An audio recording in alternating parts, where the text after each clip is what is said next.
Thank you for tuning in to the best parenting show on the internet, Post Daily Dose. It's the Post. It's the Post. It's the Post. The Post Daily Dose. It's the Post. It's the Post. It's the Post. The Post Daily Dose. It's the Post. It's the Post. It's the Post. The Post Daily Dose. It's the Post. It's the Post. It's the Post. The Post Daily Dose. It's the Post. It's the Post.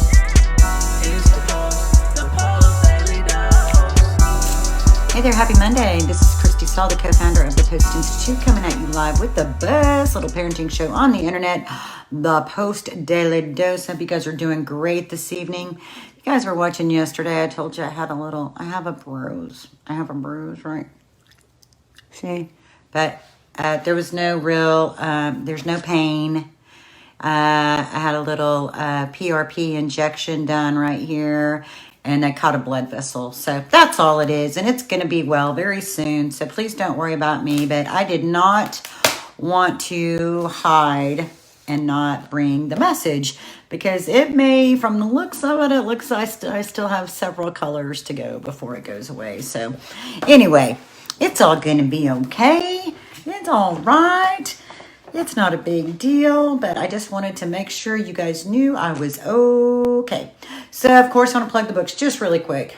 From Fear to Love, you can get on promotionfeartolovebook.com. Great Behavior Breakdown on Amazon or on the Post+Institute. Then we have these two dandies as a package on the Post+Institute website at a discount. We have our new workbook that you can pick up in print on Amazon and as an ebook at postinstitute.com. So tonight, well, first of all, I want to come back a little bit, just real quick, to last week's talk. We spent the whole week just mostly talking about some statistical information about, hey, Heather, about child sexual abuse. We learned some really fascinating information about the demographics.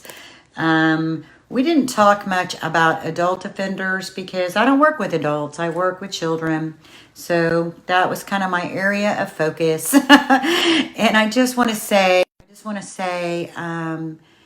if you go back and listen to all the information, I hope that you hear the compassion in my heart for all of the children, because we also have this group of children who have experienced, many of them have experienced sexual abuse and then have been offenders of sexual abuse. And so I just wanted to make it really clear in my heart of hearts that the main thing that I would want us to take from that whole week of information is to get to know the statistics. It's really important to also understand how prevalent, to understand the challenges that children are up against, and for it to just be super informative. I also spent some time talking about pornography, the effects of pornography on the brain. I think it is super important that we understand that.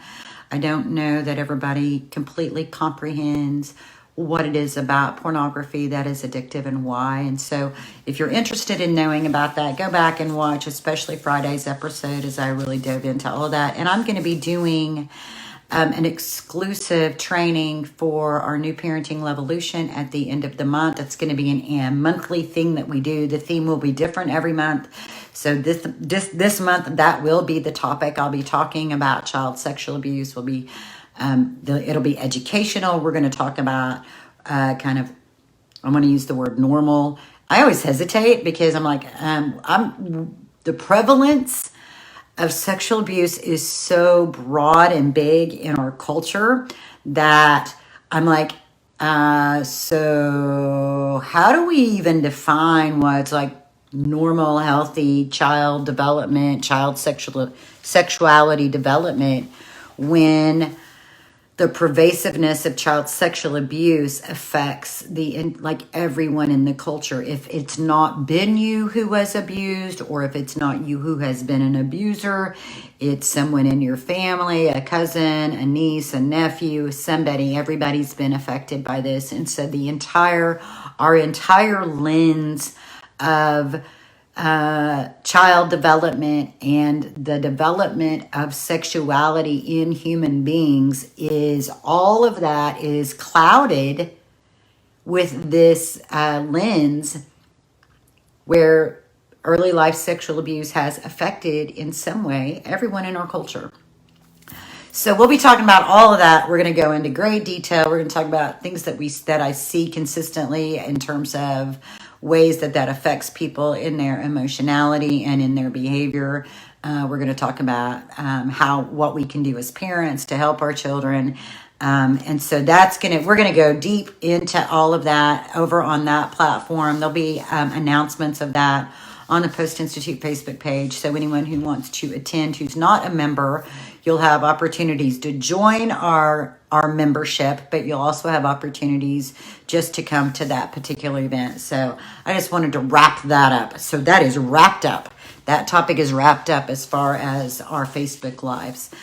So today I wanted to talk about the term window of stress tolerance. So the term, I don't even know who coined the term. Like, I remember Brian being the first person I ever heard actually use that term, and it's been years and years and years ago, but I don't know that he's the person who actually coined that term. But the window of stress tolerance, basically what we're referring to, we're just using that metaphor of a window, like a window in a house or a car or any place where there's a window, right? So we've got this opening. And we all have a different window of stress tolerance. And so what it's referring to is the amount of stress or the kinds of stress that a person can experience and still be able to function in a healthy, somewhat healthy manner. So it's not always like you can't say a certain number of stressors, because it's not about the number of stressors and it's not necessarily about the kind of stress. It's the combination. Like, you could have one major stressor going on, but that one major stressor could be the kind of stress that leads you to function outside of your window of stress tolerance. So when we're in our window of tolerance, it means that it's just the right amount of stress. We're able to be productive. We're able to be in relationship. We're able to function and flow. And the same with our children. And then when we're outside of our window of stress tolerance, that's when we begin to see our thinking becoming distorted and confused and our short-term memories suppressed. We're not as flexible. We're more easily agitated. We're stressed out. And the funny thing about all of that is if you function long enough outside of your window of stress tolerance, it actually starts to become your norm. Like, you can be living in a place where there's super high levels of stress. It's very intense, and your brain can literally get addicted to that level of drama, excitement, intensity, that level of functioning. So I think it's all a very interesting concept. But the question was asked to me, how can I expand my window of stress tolerance? And it was asked from a parent about herself. So I want to remind us that there are some things that help us be at our best, things that help us have our neurological systems at their best. And one is getting enough rest. So getting enough rest, taking care of your nutrition. Those two factors are significant. Hey, Joni, we can start now. Joni's here. I'm so glad to see you. I've been missing you. Our timing's been off a little bit. So getting enough rest and taking care of your nutrition are two really big, important pieces to being at your best in terms of being able to manage life and the things that come at you, so that your stress, that your window of tolerance is at its best. Because when we don't have enough rest, when our nutrition is not good, our window of tolerance actually can decrease. So it's not a stable, when our window of tolerance is not a stable feature within our personality. It's a variable. And the things that make it variable are our self-care. So our self-care helps us be at our best and to be able to take care of things that are more stressful. So the things that I have found that help me be at my best, nutrition is a really big one, because if you are not feeding your body the things that it needs, if you're neglecting your nutrition, you know, that term where people say they're hangry, that combination of being hungry and angry at the same time, that's real. That is real. That's because our blood sugar is dropping, or maybe we don't have enough protein in our... Heather said she did a staycation. That's an excellent idea. I love that. God, just to get to enjoy the peace and quiet of your own home or your own community, giving yourself a break. That is beautiful. Nutrition is something that I find to be really interesting, because when we're functioning outside of our window of stress tolerance, it's also something that either people will forget to eat, or they tend to overeat, or they will reach for things that aren't really going to fulfill their nutritional needs. So they grab like junk food snacks and get on that sugar high to get a quick fix, a quick dopamine rush, whatever, you know, so that they can keep functioning, but it's not really giving their body the sustaining energy that it's going to need. And I'm going to be honest with you, this is a sore spot for me when it comes to working with adults, because I'm like, look, you need to eat. But then I have to remember that I'm guilty of that sometimes too. So usually things that are sore spots for me are because I held the mirror up and I'm like, yeah, I do that too. So the thing is, you know, you got to make sure that you take care of your nutrition. It's just that simple, and it's just that important. If you need to carry like some sort of healthy snacks in your car, that's something I used to do when I would be on the road, or we'd be coming and going and ripping and running and going from this thing to that thing, to, you know, make sure you've got some healthy nutrition that you can grab right there on the spot, so you're not picking up junk food at the convenience store or drive-thrus and not taking a moment to feed your body what it needs. The other thing is, if you're not getting enough sleep, and we all require different amounts of sleep, but those two factors alone are literally part of like whatever your biology really must have, so that you can be at your best in terms of coping with the needs that are being presented. So when your window of tolerance is like, you know, I've got nothing left, it's usually because you're hungry and you need to rest. It may need that you need some quiet time. Sometimes even literally 10 minutes of quiet time can help.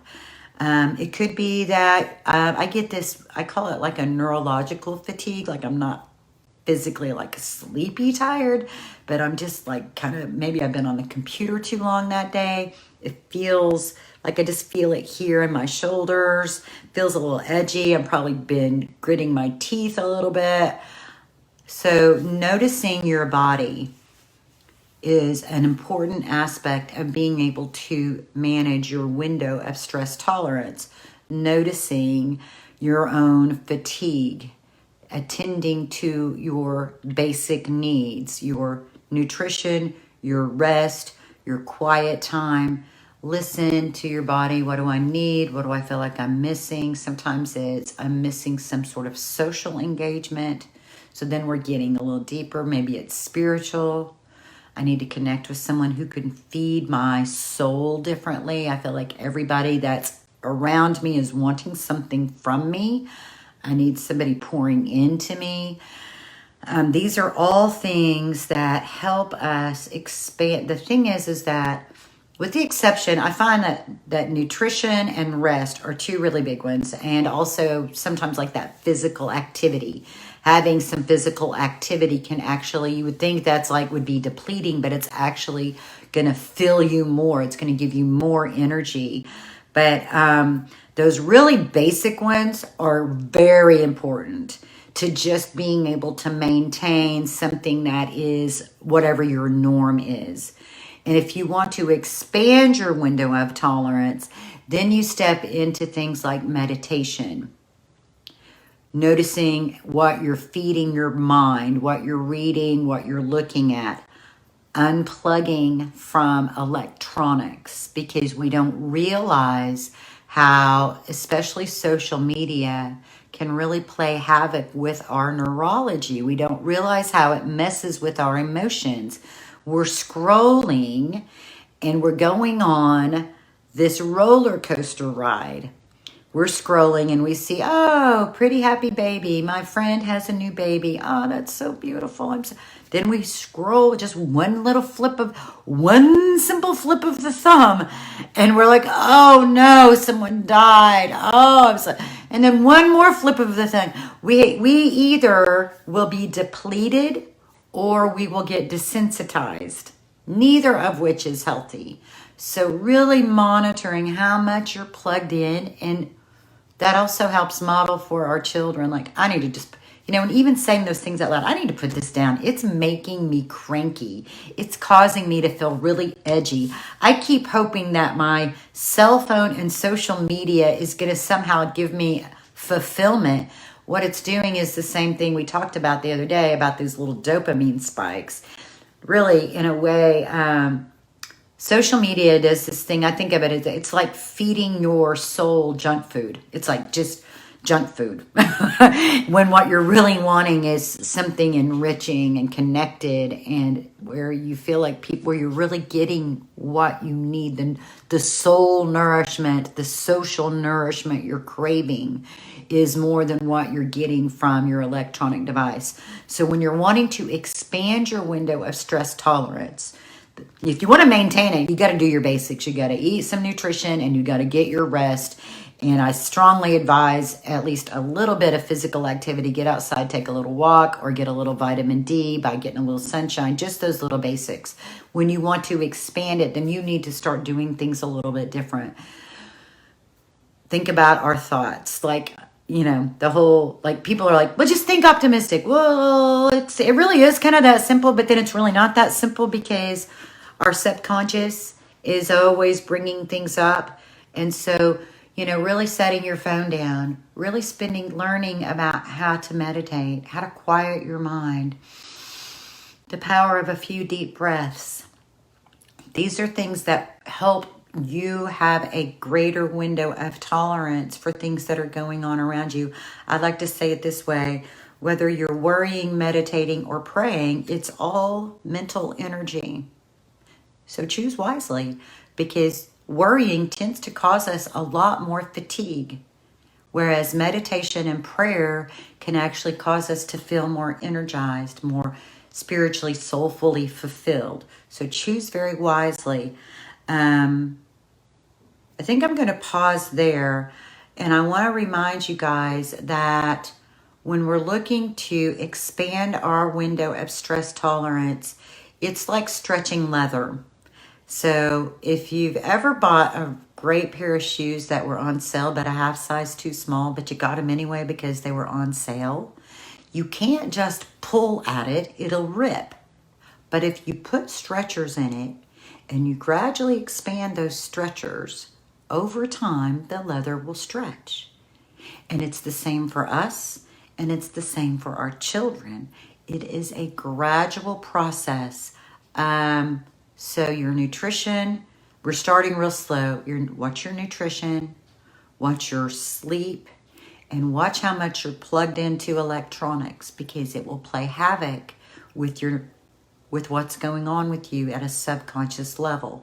Tomorrow we'll come back with some more little tips and tricks for expanding your window of tolerance so that you can be at your best, because you have a lot on your plate. Most of you have children who come from tough places, who have lots of needs that you're trying to crack codes on, that you're trying to have your finger on the pulse of.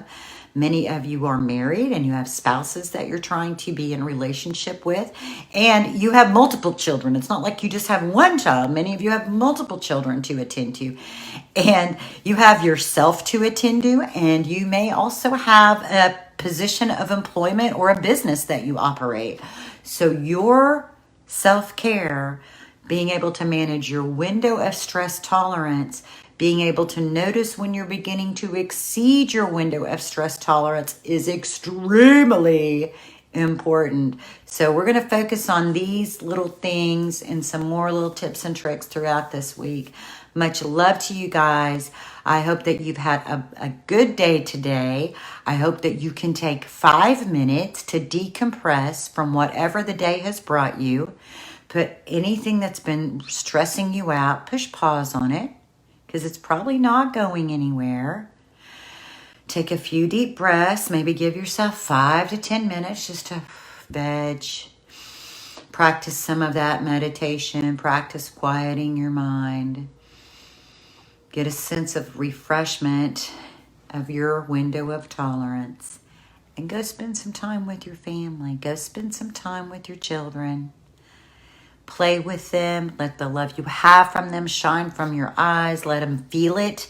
Let them feel it. And if you're too tired, if you're like, nah, it's Monday, girl, I'm tired, then you go in, you put all that stuff to the side and you go into your kids and you say, man, mama is tired. Daddy is tired. I am empty. Somebody come flop down here on the couch with me and let's just veg out. I need some veg time. Let them know. Say it with your words. So that way when you're cranky, they understand that you're just human and you're just cranky, that it doesn't necessarily have anything to do with them. So when we state it and claim it, it helps them understand where it's coming from. But try to spend some time with them. Try to let them know how much you love them, how much you appreciate them, how much you adore them. If you can play with them and engage with them and lounge around and watch TV, read a book, wrestle on the floor, draw a picture, paint a picture, go outside and play some ball, play some catch. That is their language. That is how they feel most connected to you, and they really need that. And remember, at any moment, we can act out of our blueprints of stress and fear and overwhelm. Or we can take 1 to 2 to 3 deep breaths. And we can choose love. Much love to you guys, and we'll see y'all tomorrow.